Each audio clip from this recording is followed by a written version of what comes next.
Okay, here we are in Mwy War, and I'm still actually. You can see the beach down there, but I'm going to talk about the waterfront, seafront habitat another time.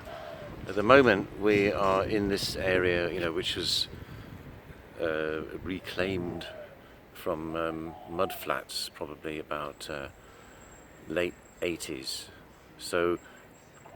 The first tree I want to point out here, I'm just going to wander around. I'm still classifying this as kind of urban planting. Even though this is just a small town, it still kind of counts as kind of urban park and garden. This is Melaleuca cajuputi. It's a rather fine one, actually, so that's about 30, maybe a little bit older. And we can see you see the general shape of it is fairly upright, even when it's quite mature.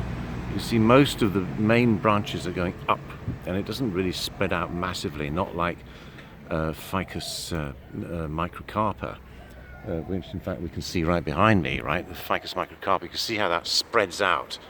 The branches go out horizontally, well, not exactly horizontally, but they spread out wide. Whereas the Melaleuca, in contrast, is much more upright.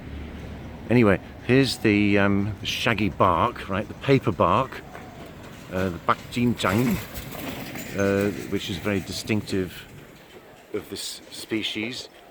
In this case, you can see that the bottom of the tree has been wrapped up in a kind of horrible plastic little piece of fencing.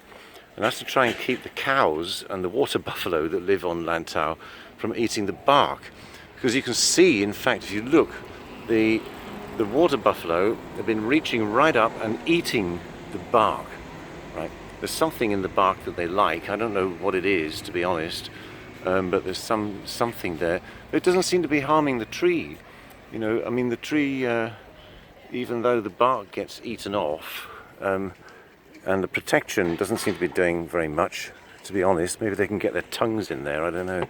But, but it doesn't seem to harm the tree very much. If we look at the foliage here, you can see new shoots are coming out, as usual, too early. But the tree seems to be quite happy with this. The one thing that's not good about this situation is there's this little brick plinth, which was built about 10 years ago around the base of the tree, so that the district office or the rural committee could put little pretty flowers around the bottom of the tree. Now, even though that's only about 150 millimeters or so deep, it's no good for the tree. Absolutely do not build little walls around the bottom of the trees. See, the tree's already pushing this one away, and the shrubs are long gone, because they weren't looked after anyway.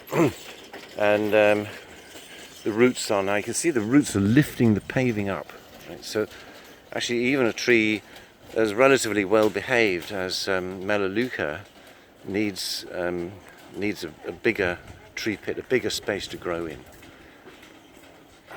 The reason why this little wall is bad is because the bark will rot. Right, the bark will rot, and the tree, although we can see it's not looking too good down there, but and the tree may take many years to die or suffer from this bark rot. But the bark is supposed to be above the ground, so don't pile up soil around the trees.